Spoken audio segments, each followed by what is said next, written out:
I don't know. It's a later podcast. It's a small podcast? I don't know, man. Do you know, man? I know, man. Do you know? I don't know, man. Don't know, man? Is that a superhero? I don't know, man. Well, I was going to say just don't know, man. Drop the I. Don't know, man. He doesn't remember. What a absolutely useless superhero. But that would be funny. Oh, I'm sure we could make that a whole community question its own. Superheroes that didn't make the cut.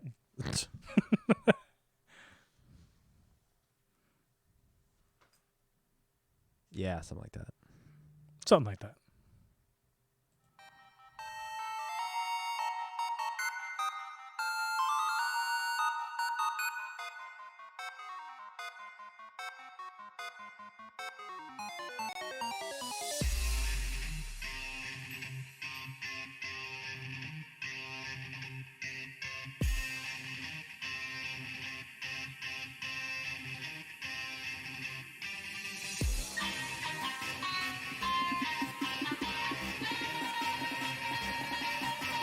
Welcome to a Battle Science podcast. The what? Pronouns? Welcome to the Battle Science podcast. Or no, that's not pronouns. What is it? I don't know. A Pokemon Go PvP podcast where we talk about the Pokemon Go PvP, Go Battle League, Silph League, and everything that relates to it. This episode is for May 17th as we are recording it, 2022. I am one of your hosts, Steven, a.k.a. A Boy in the Woods, joined as always by Jesse, a.k.a. Rocket M&J. Good evening. We're recording a little bit later in the evening because of Magikarp Spotlight Hour. We actually went out around town to catch stuff because it was just about worth it as far as catches and all of that stuff. I mean, to be fair, this was our first nice day in, 5 days? Yes, it has been rain. Non-stop. We almost built an ark. Yes. Western Washington has had more rain till up until like 2 days ago than the last time it had this much rain. We didn't get this much rain until August Of last year. I don't think it was last year. No? No, I think it was like just record. Oh, wow. I'd have to pull up the news article from it. But we've had an incredibly moist fall or spring, technically. Technically it's spring. Who are we? I already said who we are. Oh, I'm slow. Sorry. Yes, we're recording a little bit later, and I have started my new job, so I am also tired. So this might be semi-low energy, or otherwise known as NPR time. Oh, no. Yeah, where it's quite chill, and we talk. I'll bring the energy up once we get on certain topics. I don't think we need to bring the energy up. I think we can kind of just have a chill episode. Yeah, I think we can kind of just hang. Before we get into the very few things that we will be discussing, I want to shout out the wonderful people that have gone over to patreon.com/battlescience and backed us at $5 tiers or more to become Patreon podcast producers, aka triple P's, P cubed. P cubed. P cubed. Watch that be the next emote.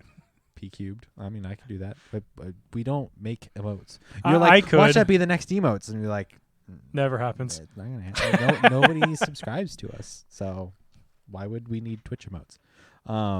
Well, people subscribe to us, but we don't ever know what to do with it. Yeah, because we don't stream often enough. But we appreciate you. Yeah. Don't expect much on the Twitch side. Yeah. Not until we get back to tournaments. Yeah, and boy, are we getting back to them. But the Patreon podcast producers: Dolphin93, James, a.k.a. Jimmy Bo, a.k.a. Jim is him, Winston the Champ, Evo Stevo, and Jamar. Thank you to you 5 wonderful people. Something spawned off my incense. It's a Goldeen. I don't even know what a shiny Goldeen looks like. You've said it's more orange. It's but more like cream. I Just take my word can't. for it. I can't imagine it. If I find one, I'll show you. How's that? Okay, I'll look it up at some point. But it's like so low on my list of like, it's something. It exists, I guess. Maybe. Probably It's not the worst shiny. Well, it could be. I mean, yeah. Don't worry. Cherim and Cherubi. Those are pretty bad. Cherim. Those are bad. I'm shaking my head. I'm nodding my head. It's bad. You can become like our Patreon podcast patron. Triple P's. You can become like a Triple P's going over to patreon.com/battlescience, backing us at $5 tier or more. You also get access to the Battle Science After Dark podcast, which I will record next week for May. As long as nothing's happening. Is something happening? I'll have to look at the calendar. Yes, the Battle Science After Dark podcast, which is a Patreon exclusive podcast where we talk about absolutely whatever strikes our fancy while swearing profusely. Well, we could always swear more. I would say tasteful swearing. But the topics are whatever we want to talk about. It doesn't have to be Pokemon Go related. We've done everything from history and gaming, what our favorite like board games, card games are. We even one time did a crazy M&M taste test analysis. We tasted and ranked M&Ms. That's such a broad periscope. Yes, yeah. We should do something weird next week. Okay, we'll brainstorm on it. Okay, maybe like a pack opening. Maybe. Because we do have, 2 weeks until the Pokemon Go themed TCG cards come out. I mean, we could also, or no, that's another month away. We should just go to a card shop and buy one pack of all of the card games that they have available and then rank the experience of opening a Magic pack, Pokemon pack, a Yu-Gi-Oh pack, a Duel Masters pack, or whatever in the world they have. Because who knows? There's probably some weird... Oh, they'll probably have Cards Against Humanity boosters. That's right. Those are a thing. We should just get a booster pack from every game. They have a TCG available. No. Bro, they got a Digimon booster pack. No. I don't know. We should do something fun. For our awesome Patreons. Yeah. You can also back us at $1 tier or more and get access to the Battle Science After Dark podcast every month, as well as the podcast early, a couple days early. So, because we normally record Tuesdays, and then the podcast goes up for free everyone on Friday. But if you're an awesome Patreon supporter, you get it the next day. Yes, we record on Tuesday, you get it Wednesday, or if we record on Wednesday, you get it Thursday. You'll get it before other people in a sweet, slick audio format. And then the $5 tier is the one that gets their names read off on the show, right? Yes. Become a Triple P. I want to check one quick tiny thing. I think are we still set? Oh yeah, we're still over 100 subscribers on YouTube, which is sick. It's nice. And why is that important, Steven? Because you can go over to youtube.com/c/battlescience and check out our YouTube page, where we have the video format of the podcast up, as well as previous tournament streams and other stuff. Should I put the watch along of the PvP tournament up? That was a long one. Yeah. Maybe the first half. Yeah. Yeah, because I think that works. The only downside is I don't think... Did we put the video from the tournament up? Or was it Sans video format? I'm not sure. Let me see. And the one Steven was referencing it was the Indianapolis Regionals tournament for the Pokemon Go tournament held by the Play Pokemon Company. Which we'll talk a little bit about later. View large icon. Scroll down to the bottom. Yes, we did. Good. Okay, because if we didn't have the video on screen as well, I would say, nah, don't. Because without that visual aid, you'd have to sync up the tournament and us talking, and that'd be a nightmare. And I don't wish that upon anybody. So. Do you just have the mega video looping? Yeah. Yeah, I have the. No, it's the homepage. Oh, okay. Yeah, it's PokemonGoLive.com homepage. Okay. Which is pretty sick, I will say. So it gives something. I don't know if that's everything. GoFest, we'll talk more about it, but we'll be in Seattle all 3 days, or at least for a portion of all 3 days. So we're planning on heading down Friday evening. Friday afternoon, evening, heading down there. Because you get off work later than I do. I could get off at 2:30.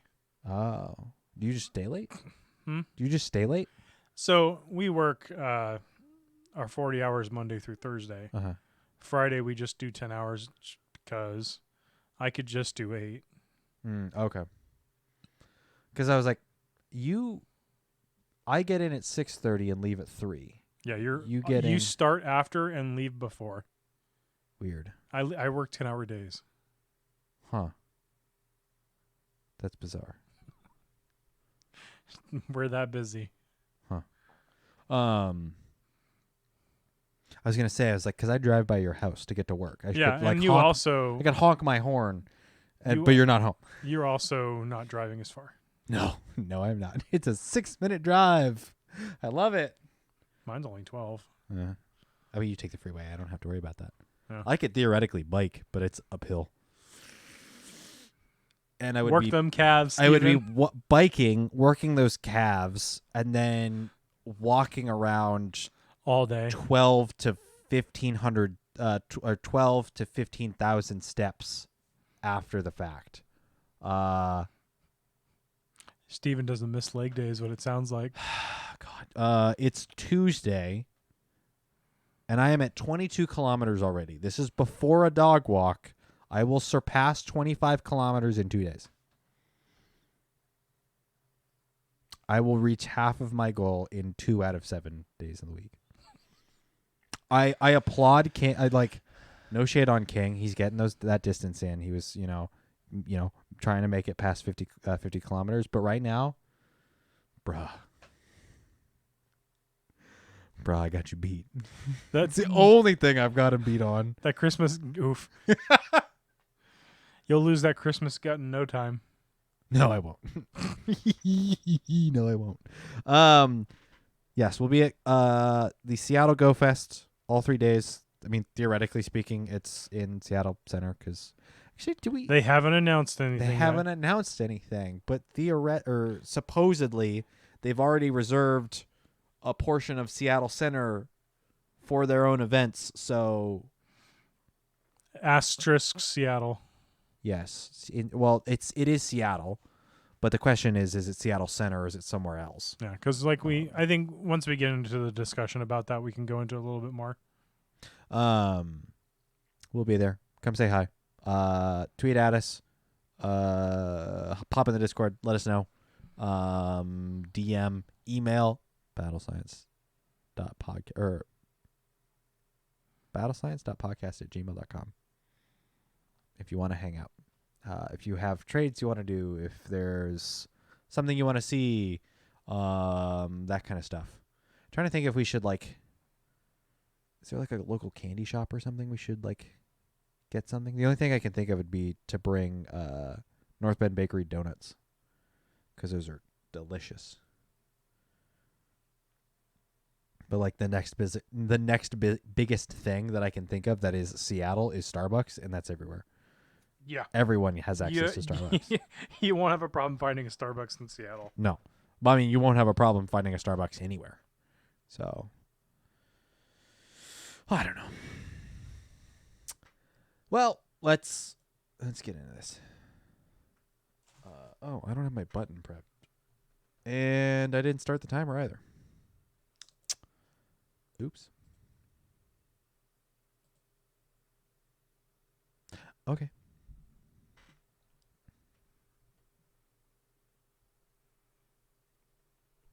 Giddy up now. This is the news roundup.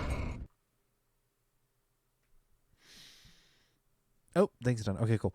Alrighty, let's get into what little news we have for this episode. This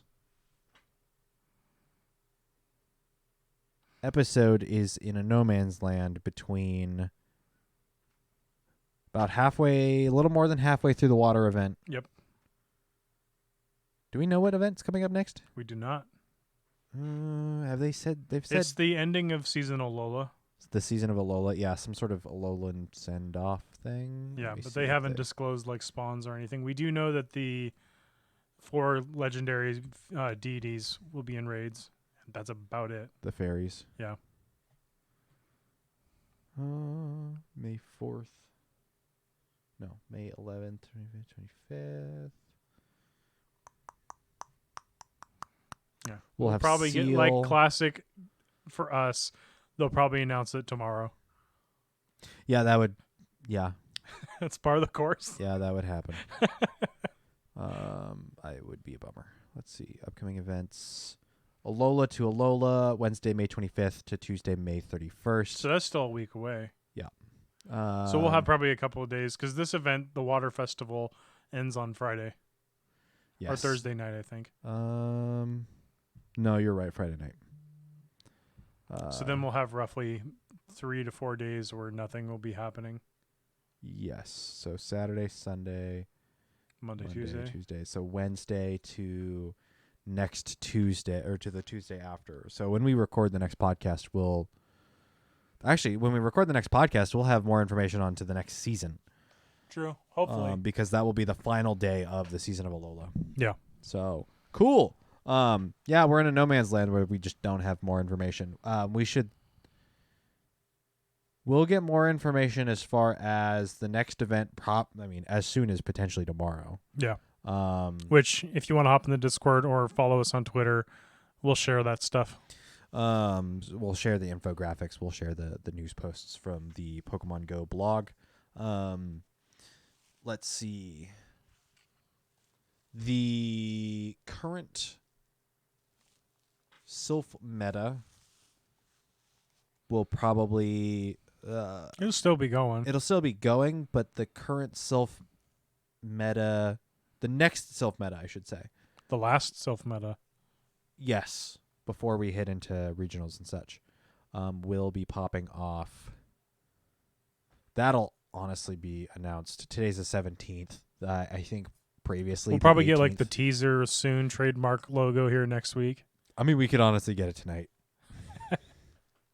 I wouldn't put it past them. But so when I say last, I mean this will be the next month will be the last tournament of the season. It will be the last built meta Yeah. because next month is going to be regionals, and then the 2 months after will be continentals and worlds. Yep. So that's happening. That's if you're playing in the Silph arena. Yep. GBL is in their off season still, which will end along with the Alola season. Oh God, next episode's going to be packed. Oh my God. The next episode's going to have The new season. new season of GBL, the next meta for Silph, the final meta for the season of Silph. Probably more information about Seattle Go Fest. I hope Tickets so. will have been on sale. Also on that note, we are planning to do Sunday. Yes, we will be getting tickets for Sunday. We'll be in downtown Seattle, just hanging out, taking up space, Breathing your air. breathing the air. But We will be doing our GoFix experience on Sunday. yes, we will have our paid tickets for Sunday. I don't know if it's open. I don't know why. Part of me is just like trying to think of a challenge. If X amount of people recognize it or whatever, since the Climate Pledge Arena is right there, I'll go get a Kraken jersey with a boy in the woods on it or something. I don't know. I'm willing to spend the money. I'm terrible. What a my money, take it away.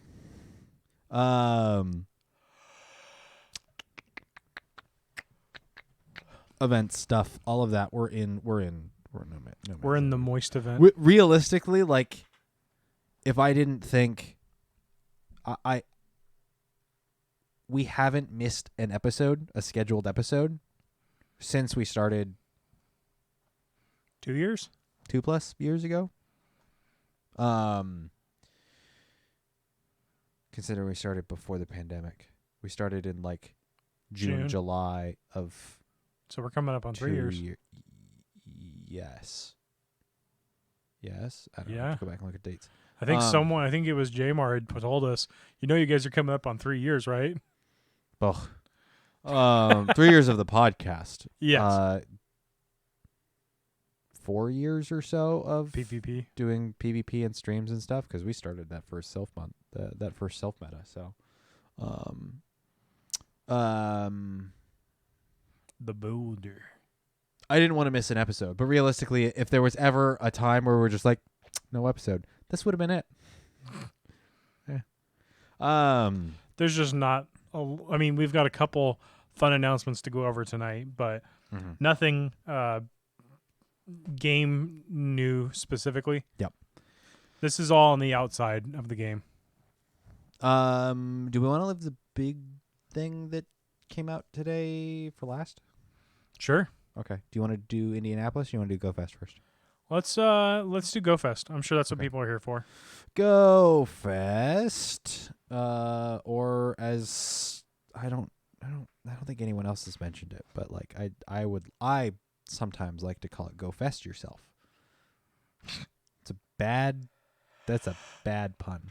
Pokemon GoFest 2022 preparation guide. PokemonGoHub.net posted this today. Yep. Actually. Posted on their website, tweeted about it, and that's how I found it. Super helpful as far as to prepare yourself for the upcoming both remote GoFest and in-person GoFest. Not just one, but two, if you are actually realistically 4. If you're a world traveler, if you're a go-getter, if you're a absolute mad lad, I'm sure there is quite a handful of people. I don't know how many of our listeners are those kinds of people. Good heavens. But yes, at least one GoFest, because it is remote. At most 2 if you can get to 2 of them. 2 or 4 if you feel so inclined. GoFests. Realistically, this is a preparation guide that applies to all of them, because they all play. They play the same. The set dressing is different. The core Pokemon is going to be different. So, HR. I think the theme is 4 different rotating habitats, and then each event's going to have different things in those habitats. Yes. So actually, I have the remote GoFest information open here. I might sneeze. I did sneeze. This is the one for June, correct? The one for June 4th and June 5th. Holy cow, that's coming up. 18 days as of this recording. I haven't bought my ticket yet. You should do it before they sell out. For the remote ones. No, they won't sell out for the remote ones. You don't have to worry. HR's wanting more pets. Butt scratches. Come here. Butt scratches. I'll give you some scratch. Come here. Pokemon GoFest Day 1, rotating habitats. We've talked about this before. You have city, plains, rainforest, tundra,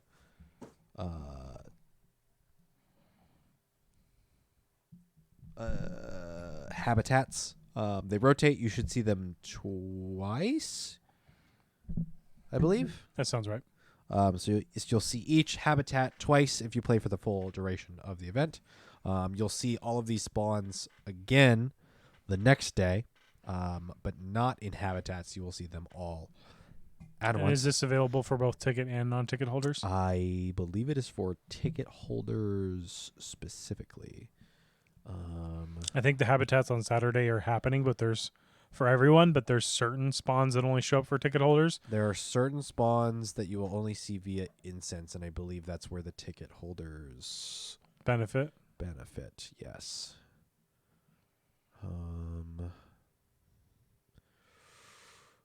Ticket holders can use incense to find rare spawns and boost their shiny odds. Encounter shaman via a customizable special research questline. Excuse me. Participate in the global challenge arena and progress their elite collector medal. Let's see. Ticket bonuses. Let's see. The habitats are available globally to all trainers, not just ticket holders. Let's see. Any standouts as far as PvP? I would say Alolan Grimer. Trash Burmy when it comes to city. I think that's probably it. Wild Galarian Weezing spawns, though. Too bad it doesn't have good moves. That could change. That's the one asterisk. The moveset can always change. It's stat-wise, though. Yeah, stat because it's been locked to raids. Yeah, IV spread because it's been locked to raids, and its overall stat product is supposed to be very good. Yeah, it's defensively weighted. And it's a Poison Fairy? Yep. Poison Fairy, which is a very unique typing. So Weak to ground, weak to steel, weak to psychic, and other poison. let's see. Incredibly useful against things like Azu. Yes. Let's see. Planes, your Drillbur has a little bit. Jilber's a good option. Shelmet's a good option. Shelmet, no. Escavalier. Or no, I'm thinking Carablast. Yeah, I'm sorry. Carablast is what you're looking for. So Litleo. Honestly, I'd say Drillbur and Litleo. Like Unless you don't have a good T-Tar, Larvitar is not a Yes. bad option to go for. Yeah. Same with Trapinch if you don't have it. Axew. Planes. Axew's the one you're looking for. You and I keep circling back to what's its move? Third form? Haxorus. What its moveset is like counter Dragon Tail. Counter Dragon Tail, Night Slash, Dragon Claw, and then I want to say Surf. Yeah, that sounds right. Like an absolutely disgusting moveset. So like this is Some spicy Pokemon. This is a dragon type you want to get your hands on. Plus its shiny is debuting. Rainforest, you can never get enough Mudkip. Seriously. Same with Slackoth. Slackoth, Binnacle and Skrelp for more unique metas. And then Pancham is Finally spawning in the wild. Yep. There's Carablast in the Rainforest. If you need Yes. a good Escavalier. Yep. Escavalier is a pretty solid type. Pancham's Dark Fighting. It's a worse Scrafty. Yeah. The benefit is you can get it at a lower level where your 12k eggs kind of ruin that for you. Yeah. So you can get it for Great League potentially. what is its evolution? Pangoro. That's the one where you have to catch a certain amount of dark type. Well, it's your buddy. Not hard. Not crazy. I want to say it's something like 23 or 13. Seems reasonable. Thankfully rockets. It feels like the wherever there is light, there's also shadow rockets are pretty common. Yeah. Not impossible. And then Tundra, your ice. Get those Meditites. If you don't already have a Medicham, do it. Spheal, it's not going away. It's never going away. Bergmite, if the initial ice type event If you didn't get a Good reasonable Avalugg. Avalugg has a little bit of play here and there. Galarian Darumaka and Galarian, its evolution, Galarian Darmanitan, was it Ice Psychic? That sounds right. When it gets Zen form, I think it's supposed to Zen be, form. It's Ice Psychic. Yeah, it's supposed to be like really good, but we haven't had that form change yet. I don't know when we're gonna get it. Yeah. Even in the main series games, those are a problem. Yeah, it's a weird one. But it's supposed to be good. So, for future safekeeping, find yourself a good one. Also has a shiny out. Yes, it's greenish, a hint of green. Some new shinies. Shroomish, Nummel, Carablast, and Shelmet, and then Axew. Let's see. Do the stuff, things, Shaman, special research. Base form Shaman is the reward mythical. Yes, quadruped. For the ticket holders. Actually, they're both quadrupeds. I take that back. It's just grass. It becomes grass flying in its adventure form or something. Something like that.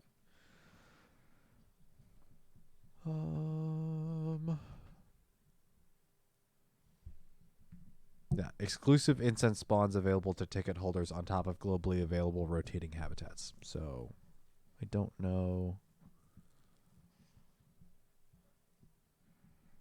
Interesting.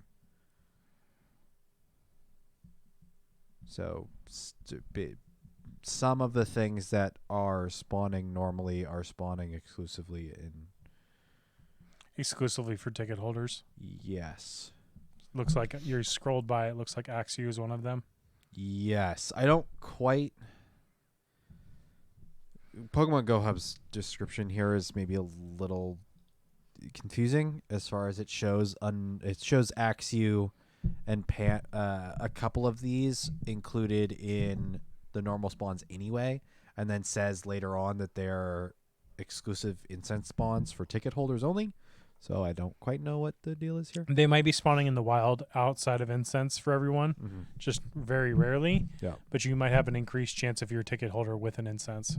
They will be spawning on incense versus an incense that doesn't have a ticket, or somebody that doesn't have a ticket is using an incense will not find these. Correct. You will have to rely on finding them in the wild if you are not using a ticket. Yeah. So plains, you will get Torkoal and Axew.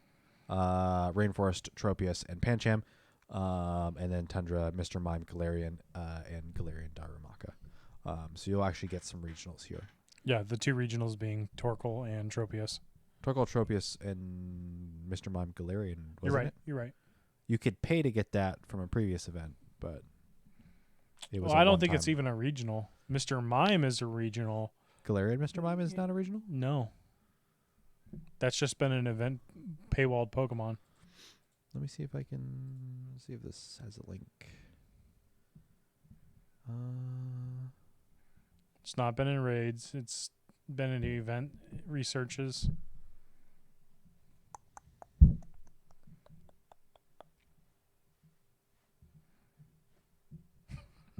Huh. Yeah, this doesn't say any details as far as spawns or anything. Yeah, I don't know. Where was I going with spawns and stuff? I don't know.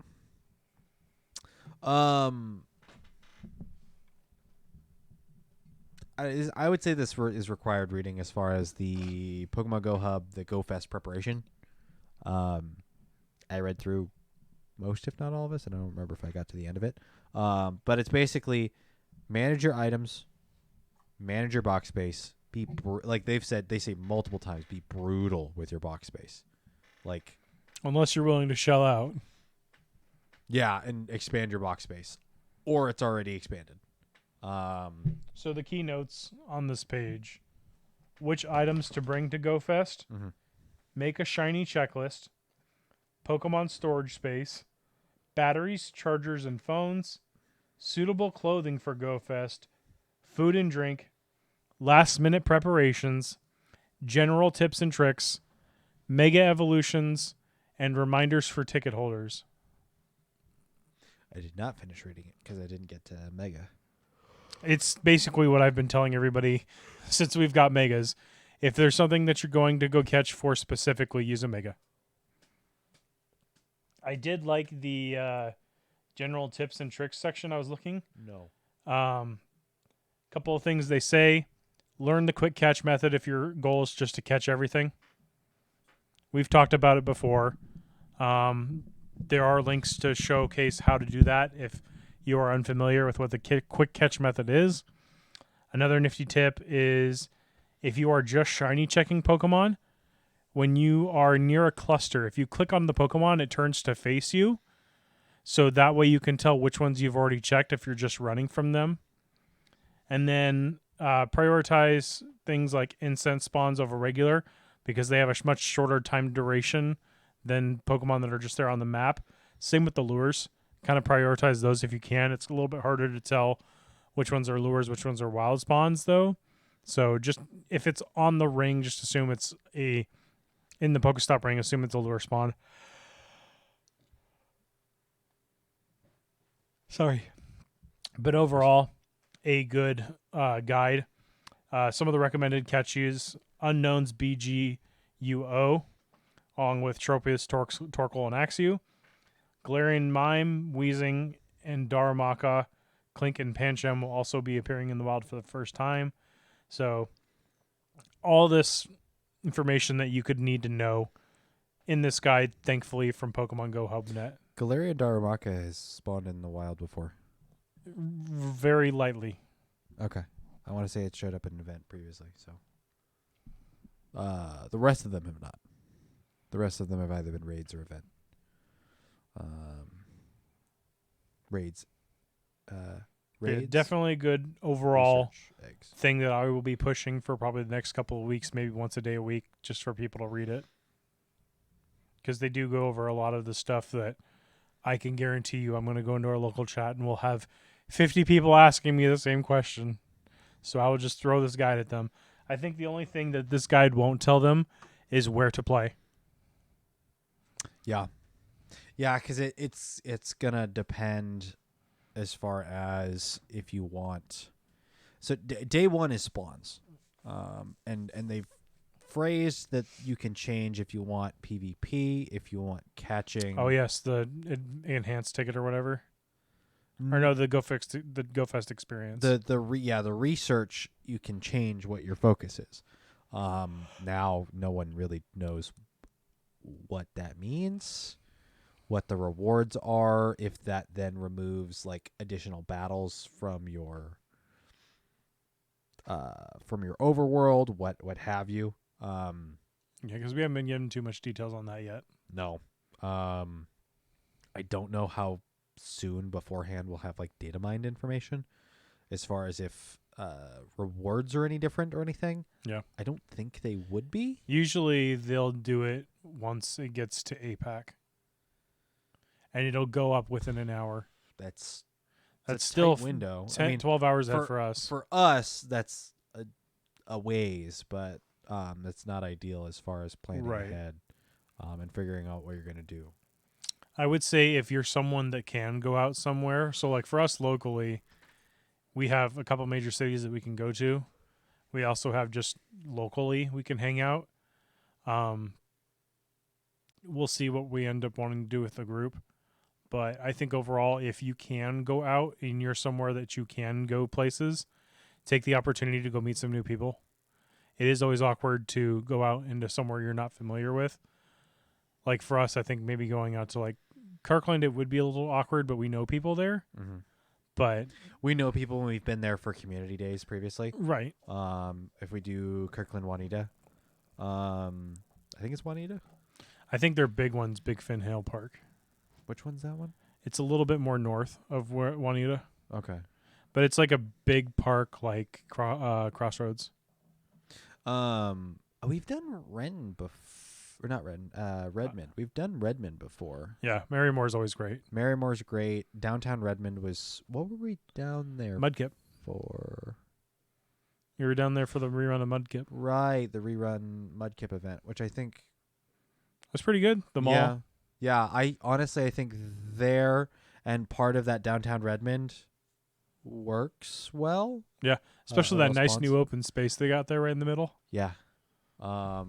Yeah, it's a reasonable. It could be a little denser with stops right there, but I think the surrounding area is pretty solid. Like we have options. We've done. Let's see. I'm trying to think where have we played Community Day? Well, not just community. I'm more thinking of the big events we've done remote. The Johto tour we did in Crossroads, which I think works, but the downside is once you hit all of the stops there, you have to go outside of. Yeah. Hopefully it's not raining, and also that mall has basically disabled some functionality. Like contacted Niantic and had some functionality disabled within the stops on that location. Anything that causes people to stop and sit there for a minute, such as rocket battles or gyms, have been removed from the premises. Yeah. So that's a bit of a bummer. I do like the location. It's super central. There's plenty of seating. There's plenty of food options. There's a park within amenities. Is that the right word? Amenities. Amenities. You did the Finding Nemo. Amenities. Adorable. Finding Nemo 3. Finding Marlin. All three of them are lost. Or it's Marlin's midlife crisis. Marlin finds himself. Where am I going? Try to find a park that's open and good. Yeah, I imagine most people have a general idea as far as where they want to play, or what's best to play. Yeah. Day one, again, it's catches. It spawns. You'll have raids. There might be some that are going to be better than others, but it's not going to be the raid extravaganza that Sunday is going to be. Yeah, Sunday's the raid day. On the note, though, if you are looking for a place to play, Silph Road has a map of communities that are hosting events. Oh, for the Go Fest? For both community days and for Go Fest now. That is cool. We are hosting a Geodude community meetup. We are? Yes. Battle Signs? Yes. Oh, where is that? They can do it from anywhere. It's just I've enabled us to be able to check people in if they want to get the badge. Oh, I see. But once we know where we want to go, I could say just hang out in the valley. That's this weekend, right? Yes, that's Saturday. And you're working? Don't know yet. Oh, fun. Okay. If I do, I'm off at 10, regardless of what they say. Ah, yep. Right at. Or wait, is it? Starts at 11. Right. Okay. So yeah, if you are working, then we'll stay. I imagine we'll stay local. It's just catch all that you can. Catch all the Geodude and then trade them for free evolutions. Yes. But yes, if you want to get a cool Silph Road badge for your trainer profile card on Silph Road, jump in our Discord and we can check you in. If you can't make it in person, if you can make it in person, come give us a physical handshake or just a, elbow bump, whatever the kids are doing nowadays. Those sick custom handshakes that the NBA players are doing. And you can get a check-in, get a cool little Alolan Golem badge, shiny Alolan Golem badge. And then I think once we learn more about the Go Fest meetups, we'll have that. But again, if you go to silphroad.com, they have a meetup map tab on the bottom. Silph-Road. Sorry, Silph-Road. Yep. I've gone to silphroad.com and it's like Something completely different? it redirects you somewhere else. Okay. Let me pull up the exact. Because it might even be .net. Silph Road. No, thesilphroad.com. I was incorrect. Okay. Thesilphroad.com.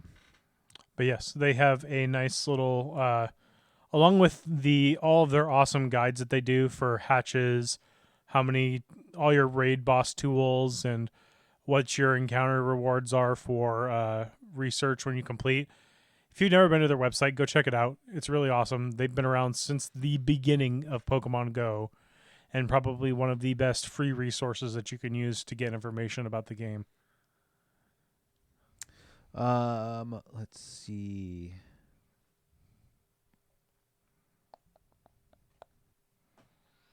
Prioritize Pokeballs. Prioritize Pokeballs. Clear out your box. I need to clear out my box. I really need to clear out. Get my rid of your box. berries because you know you're not going to use them and you'll pick up more. Yes. Pokeballs. If you're fast catching, you want as many as possible. If you're using a catch assistant, remember that it will default to Pokeballs only, which means you'll want to stock up like doubly on Pokeballs, and then use Great and Ultras. For Yeah, if your you're like me manual and you catches. fast catch everything and you like to not use your Go Plus, I prefer Great Balls because I can quickly throw those and they have a little bit higher of a success rate. And you tend to get those. What is it? The Pokeball is, I don't care. I'm just going to try and catch it. Great Ball, I kind of care. Ultra Ball, I need it. I wonder if in part the Alola to Alola event is going to be similar to the Ball Guy event, the Pokeball rally. Where they give us some items for the event. I hope so. I mean, I haven't been hurting. Yeah, the Spotlight Hour wasn't all that crazy. I just imagine I'm probably going to go absolute ham on. You know what Community you Day. could do? What?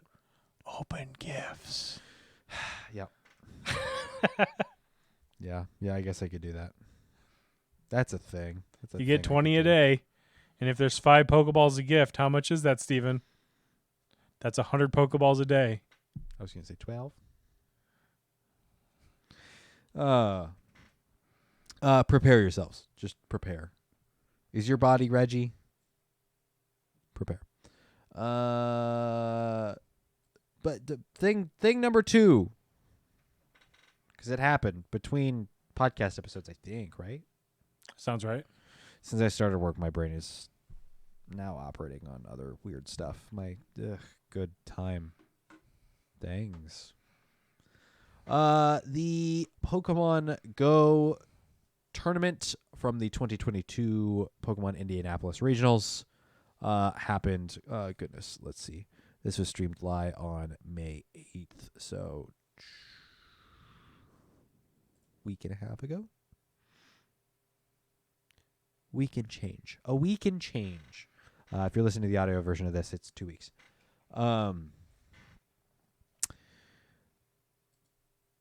He did it again, Jesse. He did it again. Yes. King came back in a losers from the losers bracket, won. Did they do best of 5 in the Invitational? I stopped watching after. I didn't get a chance to watch most of it on Sunday. Not this one, the original PvP tournament that they did. I don't remember. Okay, I think they did best of 5. So he came back in 2 separate tournaments.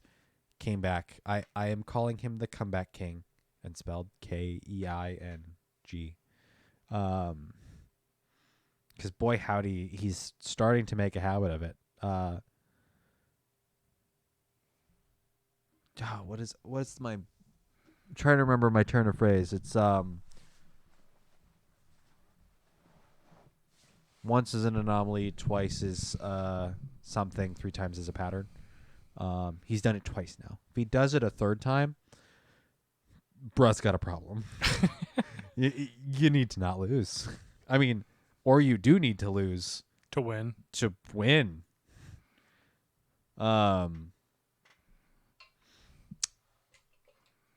Stacked competition. Yeah, it was Here. crazy. I mean, I remember we woke up, made breakfast, hung out for the first day. The first day was crazy. Some of those battles got really intense really quick. Let me see if they have the what's it called? Bracket linked here.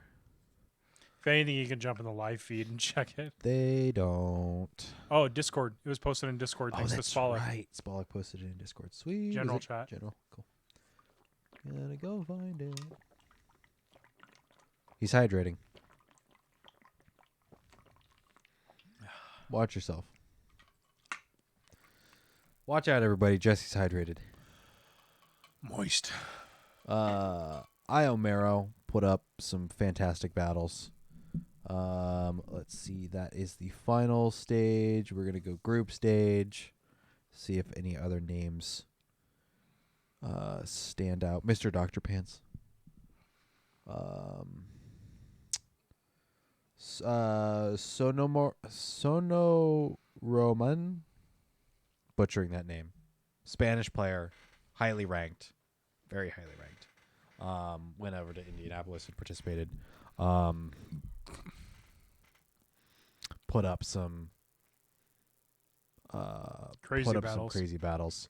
I think the King of Spice though was Gandalf the Yellow. Yes. The Surfetched boss The plays. Surfetched was a excellent choice. The Surfetched, Azu, and Talonflame. The 50% buff chance on Night Slash felt like it was a little higher for him in this tournament. It was impressive. He is a wizard. Yeah. Vergy Verg's here. Crimson also went really far. Semis with King, I think. Dunebug was here. Yes, he was. Who was the other person that he played that was also on Mazer, and I don't remember who it was. Was it Party Marty? Maybe. Party Marty also on Mazer Gaming's team. Rise to Occasion.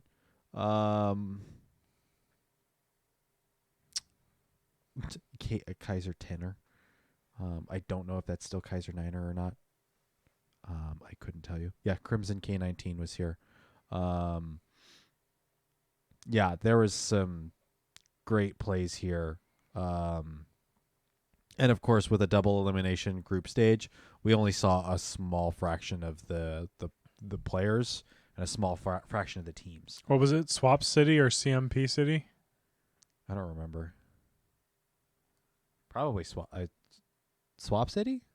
There were some like great third shield scenarios, especially King. King loved to keep like 2 HP on a Pokemon in the back for like third shield scenarios, and in most cases he never needed it. And it's like, okay, Just flexing he could. it's like he's got it. He's got the resource. But that's just good strategic play. You have options. Absolutely mind-boggling, like counting of fast moves and energy, and knowing when a Pokemon is like just about to faint and being able to swap out there.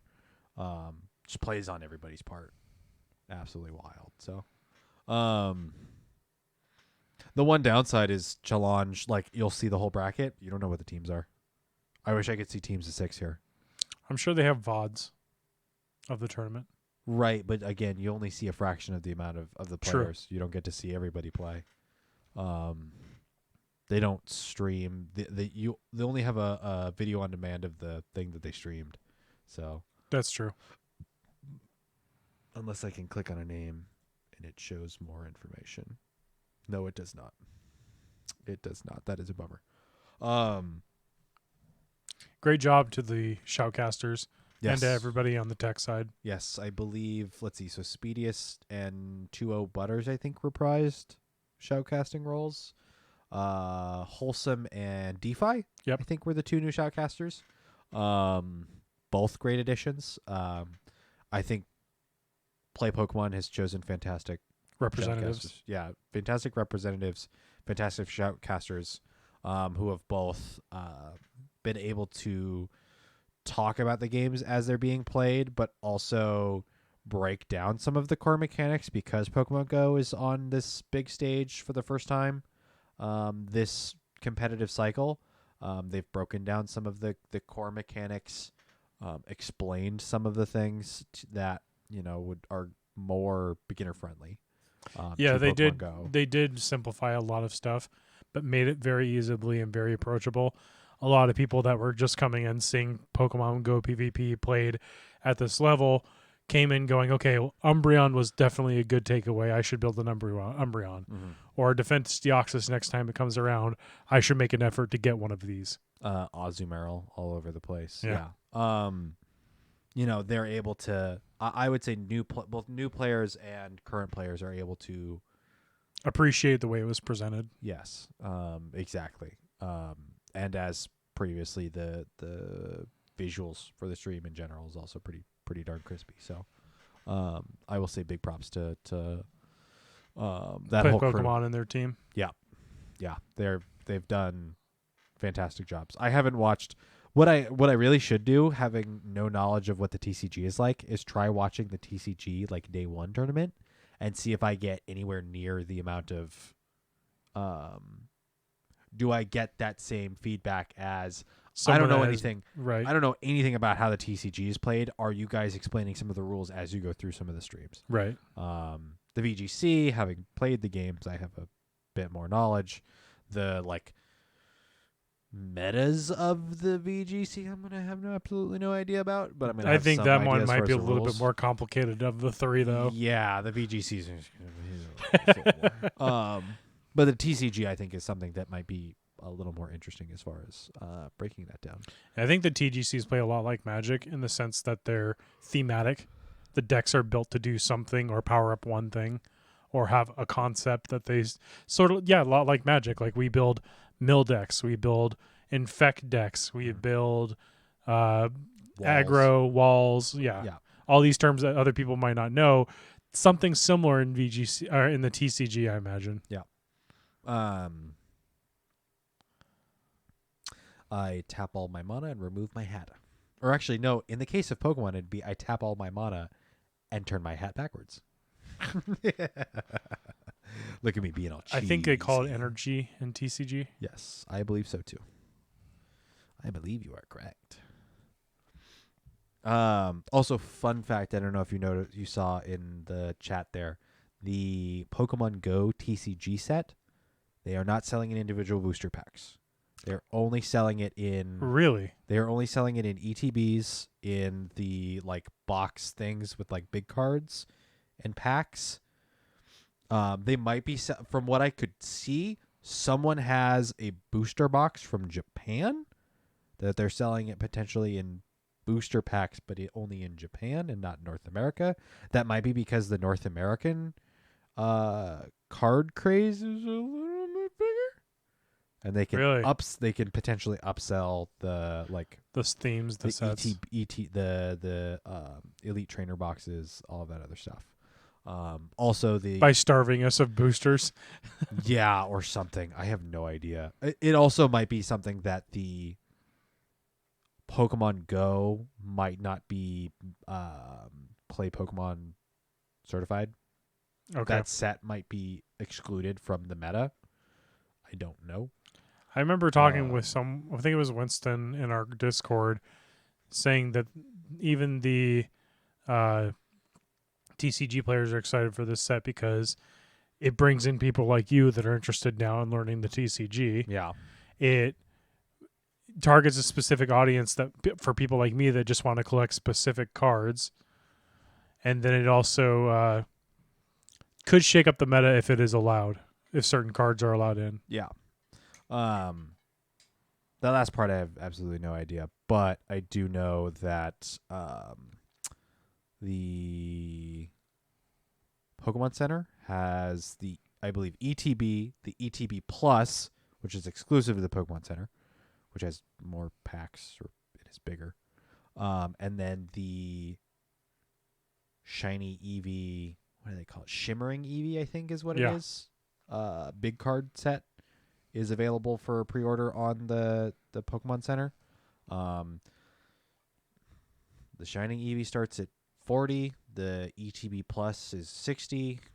I'm not against it, but also my first paycheck is Friday, so we'll see.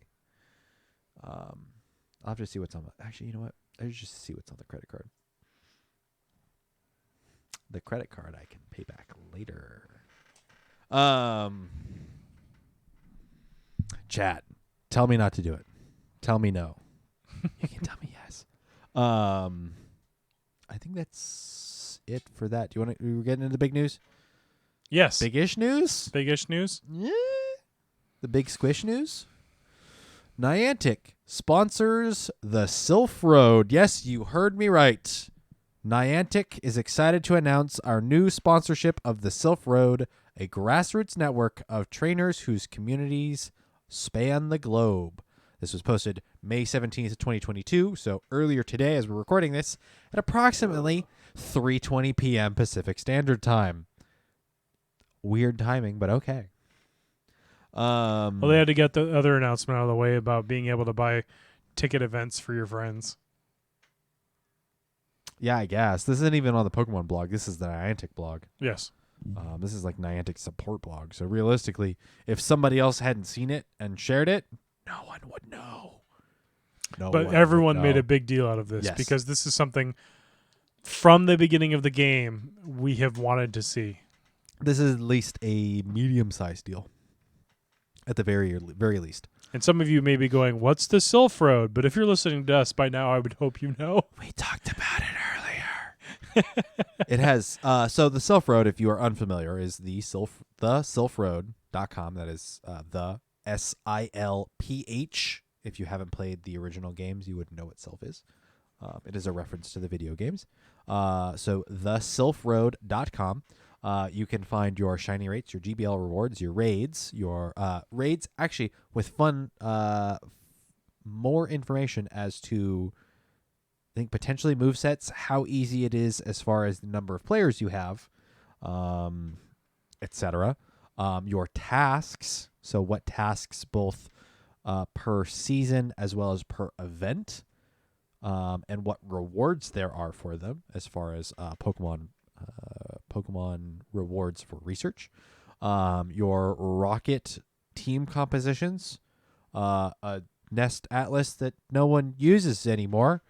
But maybe we'll see more people use it. Fingers crossed. I mean, I'm still reporting. If you don't know what nests are, it's usually a park or other Dark green area on your map. specific geographic location where a specific species of Pokemon spawns more frequently. For a 2-week period that sometimes there's rules that don't apply here because Niantic changes the game midweek or mid-cycle. Sometimes they rotate the nests even outside of the 2-week cycle.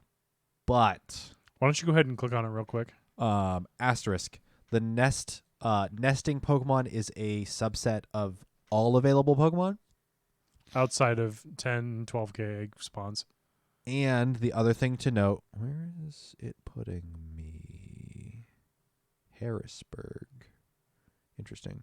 I'm going to go to Seattle. I want to go to Green Lake. Who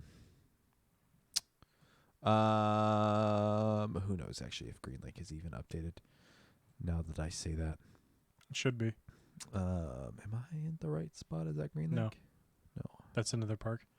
So as Steven's looking at the map, somewhere on that screen there, I think it's the bottom, one of the corners, it should say how much time is left until the next migration. I think it's the top right there. Yep, 7 days, 20 hours, and 32 minutes. As of this recording. So we Yes. have a week.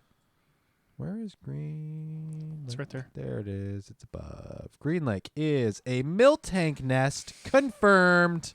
So the list of nesting Pokemon is different than what the event Pokemon are. So we had a nest during the very beginning of the water event and the previous event, which was the flying event. Mm-hmm. And it was a Litleo nest. So not related to either of those events. Still had a nest with increased spawns of Litleo along the walking trail. So let's see. Currently, we have a Ladybug nest at one of our parks, a Tepig. Tepig at the other. And then the Litleo nest became a Snivy. Yes. 2 out of the 3 black and white Starters. version starters. So if you're unfamiliar with the nest, it is a way for you to communicate with other players that, hey, I went to this park. This Pokemon looked different than everything else inside the event that was going on. I can report this and be like, I was here for a half hour and caught X amount of, let's say if Steven and I went to the Ladybug Nest tonight, I think we saw maybe 10 to 15 in our 20-minute walk through the park. So you can go to the Silph Road Nest Atlas, find the location. If you scroll back up to the top there, Steven, cancel out and return to map. There are little drop-down options you can choose from. since not many people use the maps that much anymore, you might want to checkbox all of those criterias, even the one that says outdated. If you still don't see anybody ever reporting a nest wherever you're trying to report, there is an option to add a new nest marker. But you can go in there, say I found this many Pokemon, this species of Pokemon within this amount of time, I found X amount, and then other people can go to this map and see it as well as a shared community map. And let's say, even though Steven and myself don't particularly care for Snivy or Tepig, there might be somebody that didn't play those community days and don't have the evolutions yet. They would then want to go to those nests and collect those Pokemon. Are there no nests in Isoqual? What do you mean? It's not showing any points. Close out that window again. Scroll in a little bit. A little bit more. Keep going. Did you check outdated? No, because why would I look at outdated information? That's why. Okay. That just means people aren't reporting them. Nice. That's right. The Isoqual community is not good at actually. Well, they all share it in their Discord. Like Like, I can go tell you right now what they have reported. jerks. But I can see the lookout. So Kwame Point Park is a Pikachu nest. You reported 7 Pikachu in 30 minutes on May 14th. You know that Green Lake? 10 Miltank in 15 minutes. Yeah. A whole lot of Miltank. You know what the lookout is right now that I haven't bothered to report? What? Surskit. This right now? Yes. Oh, are you sure? Because the event is spawning a whole lot of Surskit. There was more than I want to ever catch. It's too bad they can't be shiny yet. That is a disappointment. Also, take a look at how many migrations there's been and how little we've updated. I've also just not reported things that are not interesting. Let's see. So one person did the 16th. 1, 2, 3. Is it all me? Mostly. There's 2 other people that have done it. You've done it, I think, 5 times. 5 submissions. So hold on. I want to species. Is there a Vulpix? Yeah. But it's not going to show any right now, probably. So all those ones that are still there are ones that have been Vulpix. No nests found.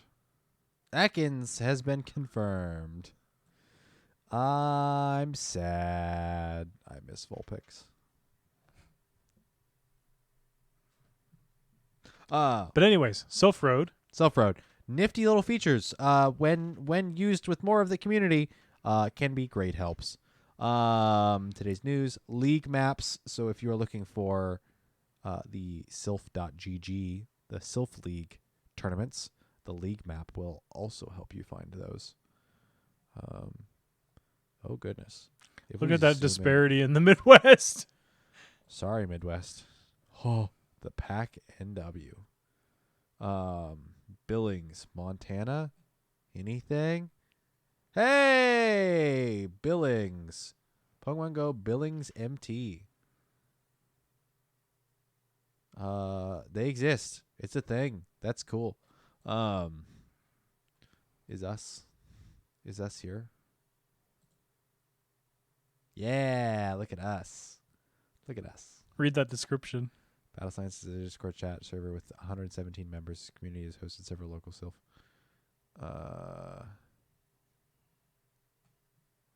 That's it. The community photos you've submitted have not showed up here. I know. I wonder if it's because they're doing a transition period right now. Wouldn't surprise me. There's so many in Seattle. It's wild. Hi, dog. Bye, dog. Yes, there's a whole lot of awesome things here on the Silph Road. Let me go back to the article. Yeah, I was going to say, I don't think you finished the article. No, I did not. The Silph Road has acted as a hub for Pokemon Go players to connect with each other, find local communities, and participate in meetups and tournaments since the game's beginning. We recognize the incredible contributions they've made to countless communities, so we are thrilled to partner with them to help reconnect local communities as we shift focus to IRL play. Here's how the sponsorship will benefit our players, ensuring that Silph Road stays ad-free. While the Silph Road is sponsored by Niantic, you'll never have to worry about third-party ads on their websites, including silph.gg and the silphroad.com. This is both the general assistant to Pokemon Go and the competitive website, or the website for the competitive arm of the Silph Road.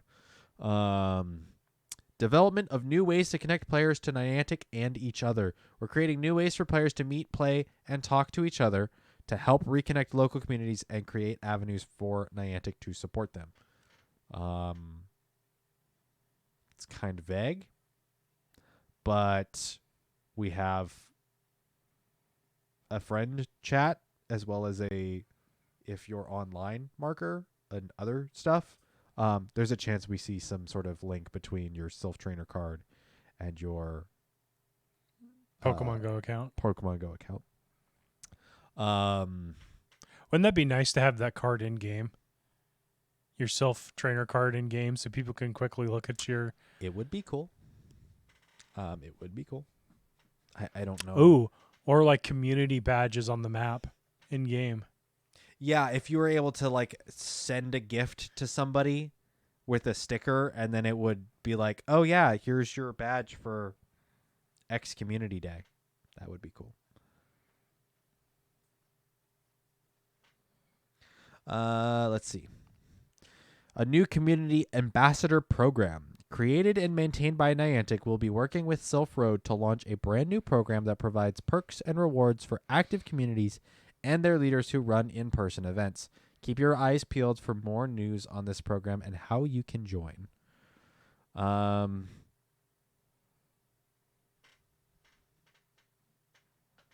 Again, kind of generic. Might be cool. Might be weird. We'll just kind of. I wonder if it'll tie into the thing they did with like build your own community Pokestop. Oh, with Pokemon Professor Network, that the podcast crew, that might, because they did New Jersey stuff and brought in people. Yeah, I could see that making a whole heck of a lot of sense. So, yeah. We know that thriving communities are the backbone of our game, and we're excited to partner with Silph and their years of community support to reignite in-person gameplay.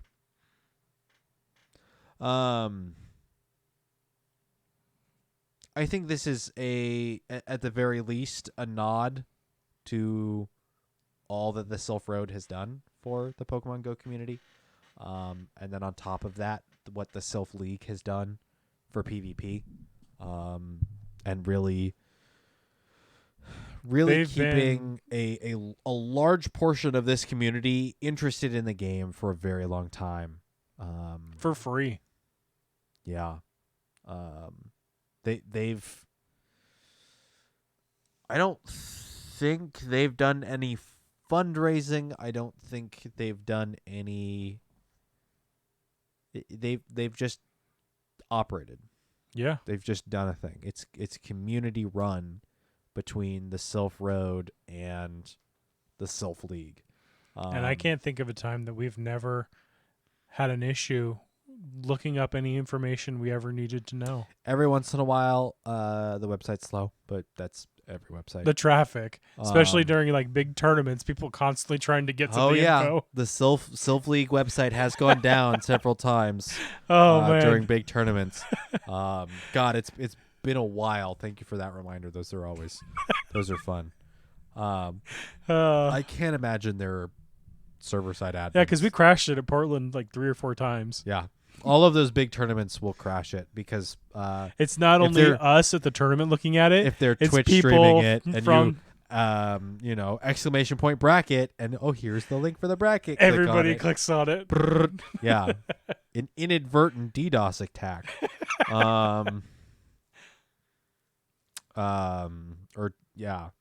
Wild. And then, like, when an event just comes out, like, there might not be as much information, or specifically, like, hatch rates, hatch percentages, Yes. because that's community pooled, that's community information. They have their own group of field researchers. That information can take some time, but that information They're the most generally comes out. accurate numbers that we can get. Yeah. Because it's information that we have to find out ourselves. Yeah, the exact percentages are something that we just have to estimate with field data. So And they have been a free resource of combining all that information for us. Yeah. For the last 5 years. I can see no other organization, resource, or anything that deserves official recognition more As much as they do, yeah. as more than the Silph Road and the Silph League. So, I mean, they are one of the reasons why we're here. I'm curious to see more details as far as what this means, as far as that partnership. At the very least, you won't see ads on the two websites. Yeah. So that's cool. Actually, I don't know if it's actually gone live yet. I'm going to look for ads. Show me an ad, I dare you. You're not running ad block, are you? No, I don't have it. I don't know how to do that. It's the one thing that's prevented me from running an ad block is I don't know how to put that on. I'm not seeing any. Silph Arena. It might already be live. Then again, I don't remember where they would put ads Usually previously. they're on the sides. They're banners, like with PV Poke. So yeah, maybe they are. Maybe they have already been removed, which is awesome. Tasks. Yeah, wow. That's nice. They might already be removed Because normally usually they're on the like, sides like banners. They're on the sides or they're below. So yeah, that's might already be done. Cool. Yeah, this is just from the announcement. Seems like it's kind of a big deal. But we'll have to wait and see what all integrations there are.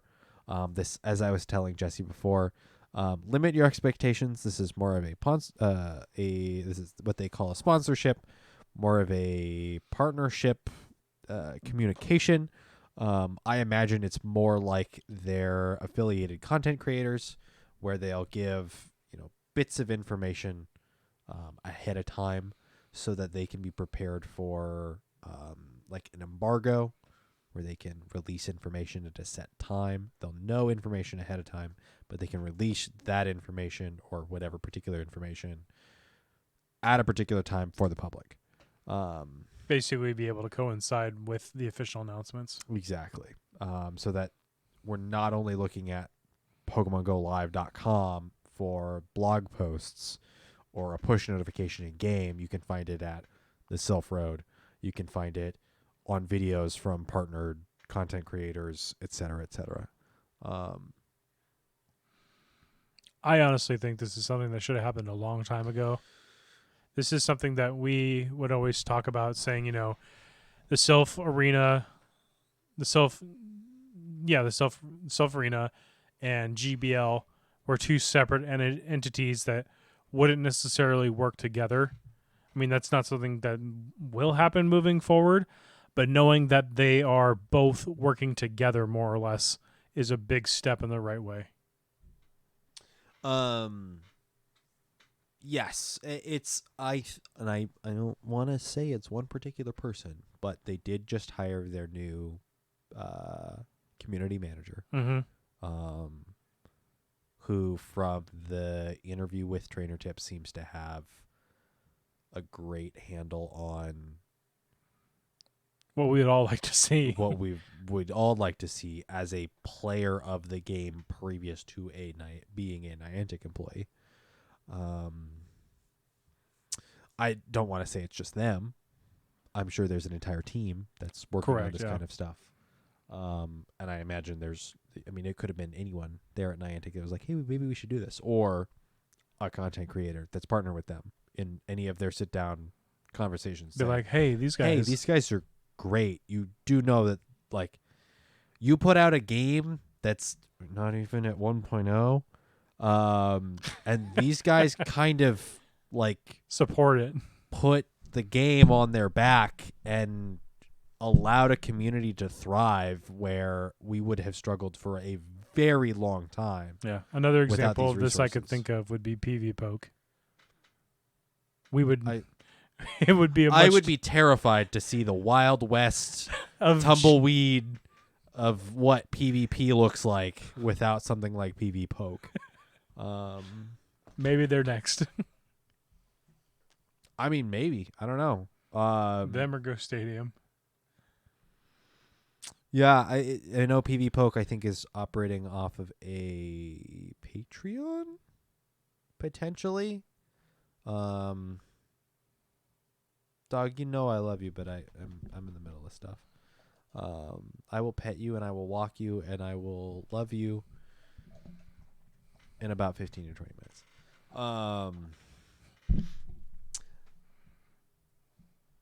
Yeah, I will reserve full judgment until we see more of what they're looking to do back and forth. Right. But seeing a little bit more official capacity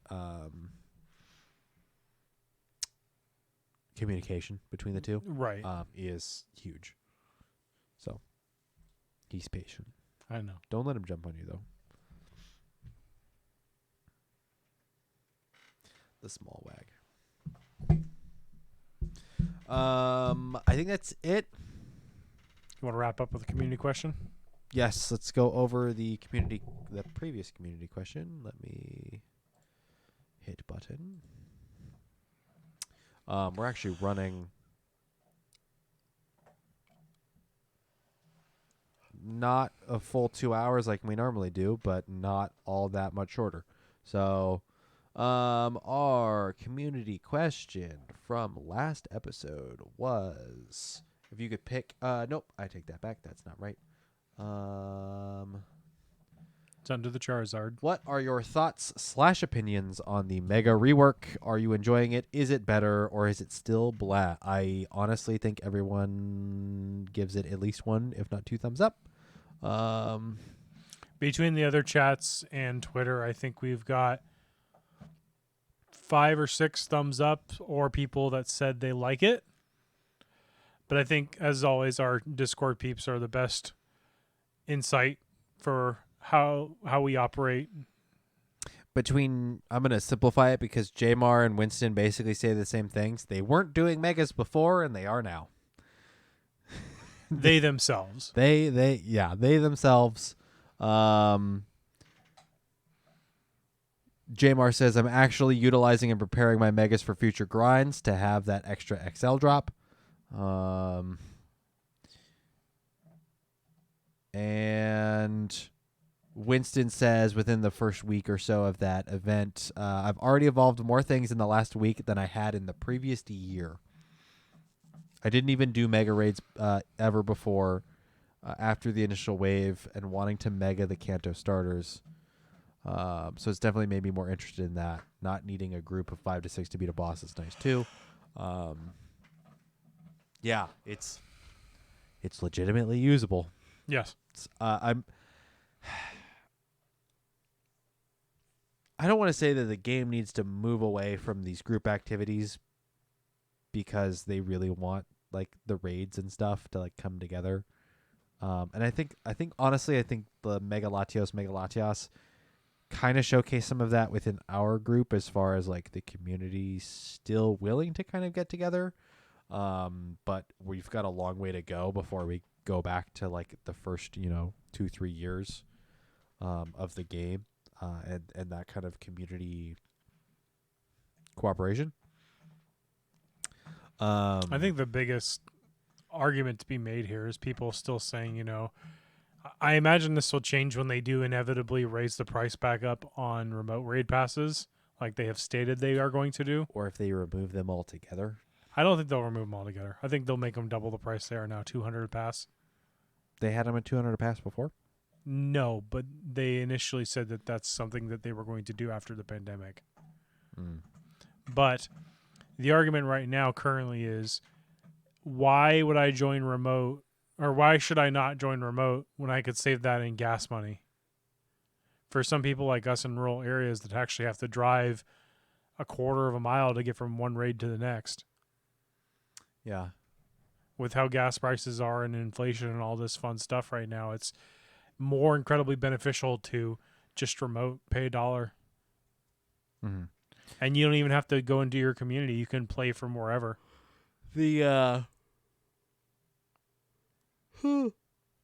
me. The one downside is it's still a benefit season over season, is the amount of damage you do as a remote participant in a raid. But if you have 10 people willing equal. to join every raid, that makes up for it. Right. But if it like halves it, and depending on what the raid is, and they reset that bonus, right? There's a chance that.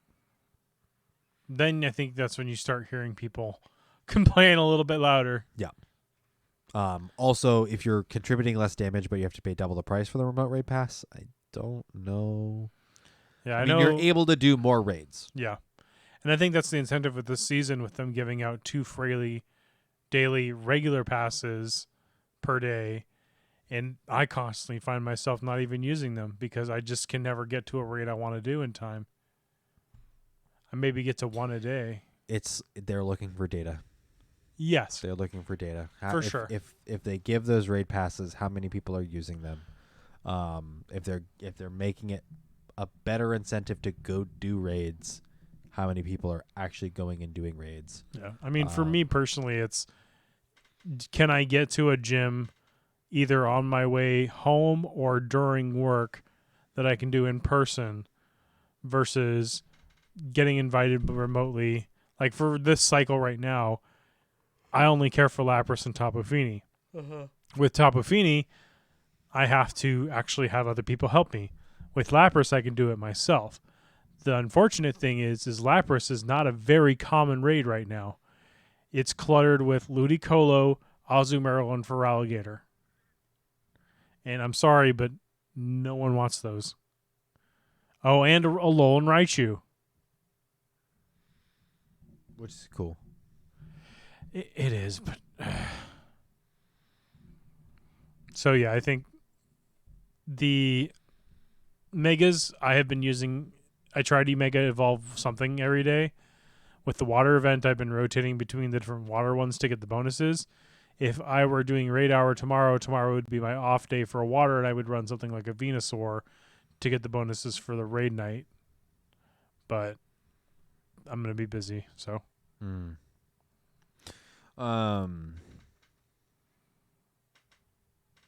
you have an idea of a community question for this episode? Nope. Nothing? No. No, I'm not going to worry about it. Okay. It's a chill weird episode. It's a weirder episode. Honestly, it wouldn't surprise me if people start listening and kind of just veer off and either zone out or switch to something else. So, because it's not much podcast. So, What's this title of this episode? I don't know. Twitch title is Later Than Normal Battle Science Podcast. Because it was. We started at like 7:30 versus 6. So Yeah. As far as the title of the podcast, I could not tell you. We'll think of something. Boy, are we tired.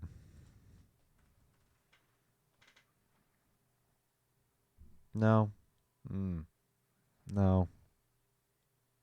I'll figure something out. I think that's it. Unless anyone has any questions from the Twitch chat, we are going to end it here. Thank you all for listening. If you want to follow us on Twitter, we are at battle_science. You can go to the youtube.com/c/battlescience. All one phrase.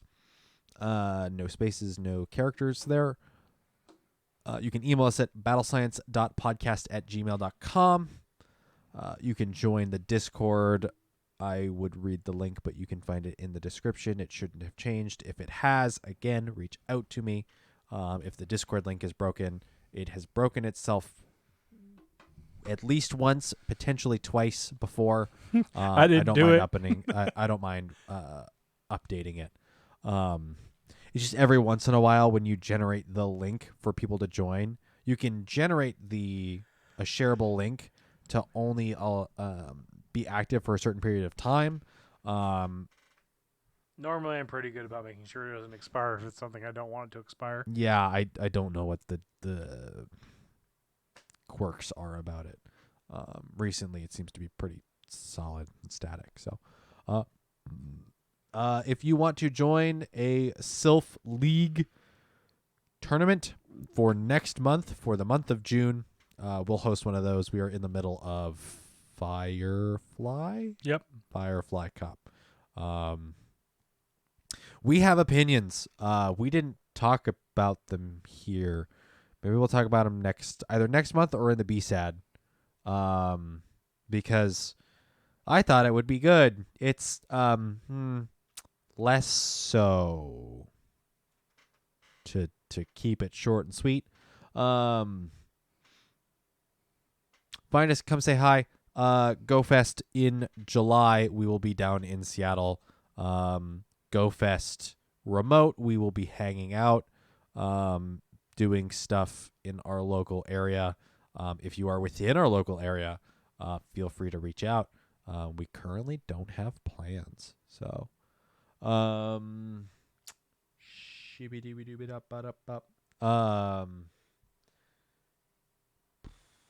I missing anything?